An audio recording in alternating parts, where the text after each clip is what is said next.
She takes off, I take off. Now, like I said, I do have a bad knee, so I'm kind of limping as I'm running. But I'm heading for the light, and I got to go through this door.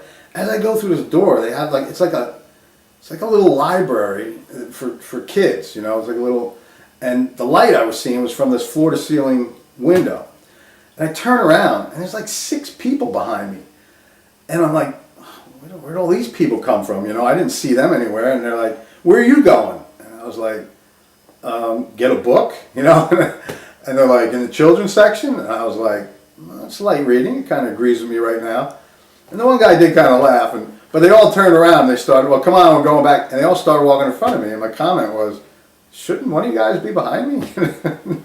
I don't think there was nowhere for me to go, you know. So they brought me back now, but I'm thinking, why are all these people watching me? What did I do? You know, like 6 people? That's ridiculous. And I don't even know where they were from. I was assuming behind some doors somewhere. Now this is just feeding into all the paranoia. And now I'm being convinced that all these people are after me, and they think I've done something that I haven't done. And what is it? I got to figure it out. And I'm having this conversation with these voices, and I'm like, I'm feeling it's me against the world, and I gotta. Even my own family's been turned against me, and I got to figure my way out of this, you know. So they sent somebody out to talk to me, some sort of doctor. I don't know if it was a psychiatrist or MD. I don't know what her title, but she talked to me, and I was like very aware of the fact that I have to act totally as normal as possible to get out of here. And I started talking to her, and you know, I was telling her, I think, you know, maybe I was just partying a little too much, but I'm fine. I said, you know, I got to work tonight. And at the time, I actually worked for myself, but I told her I have to work tonight, and I thought it was like, I put down on the form that I was the manager of the guy I was going after, because I thought everyone was in on it, so I thought it'd be funny. I put that I was the foreman at his shop. He had a welding shop. And I said, if I don't go to work, I might get fired. And she's like, all right, well, we're going to see what we can do. I'm like, oh, man. Maybe they're not, you know, because I'm thinking the other people, they're not letting me out because they were just, and I'm thinking maybe she's not talking to them. You know, looking back, I'm sure they were communicating. And then she did come out and she goes, okay, we're going to let you go. I was like, yeah, I did it. I'm thinking, man, I figured my way out of it. So they sent over for my clothes, brought my clothes back. Now I'm thinking that was too easy. I'm like, now the paranoia is coming back. They got something planned for me. So I go up to, they go, you know, on your way out, there's a receptionist at the front, speak to her. So I go to her, give her the paperwork, she goes, okay, can you pay anything today?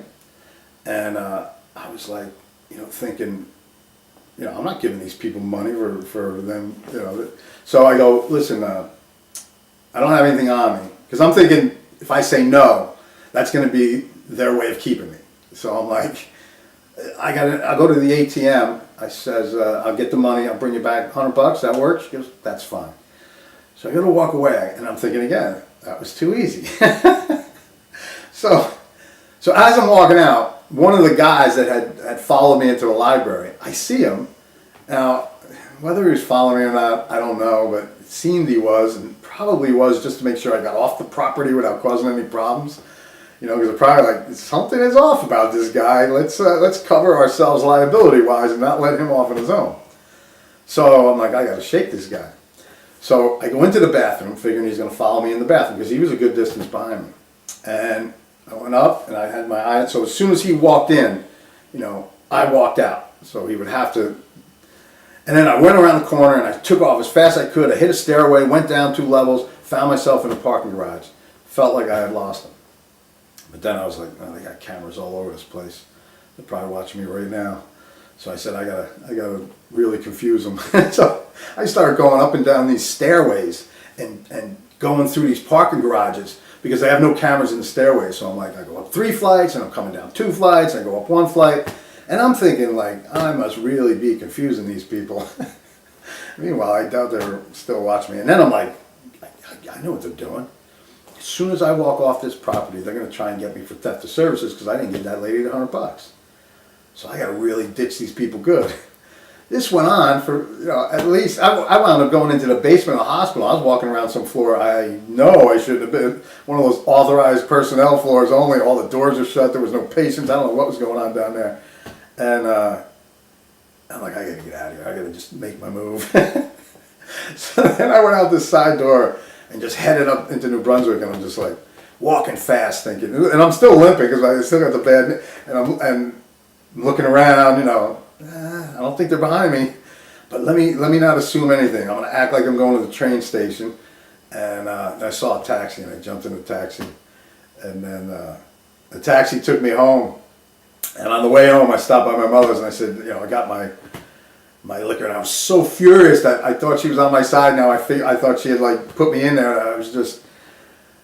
My only comment was after I grabbed the booze was, I told you I'd get out, like all angry, and she's just, I'm sure, just beyond frustrated with me at that point. And that was only the beginning. And then I just angrily took my stuff back home, and I was so exhausted from that whole, you know, the whole ordeal. I remember I passed out soon after, and my friend had come by and knew something was wrong. He had saw me going to the hospital actually, and he went by and got the dog and took him to the house. So, and that was only in a matter of a couple hours. So.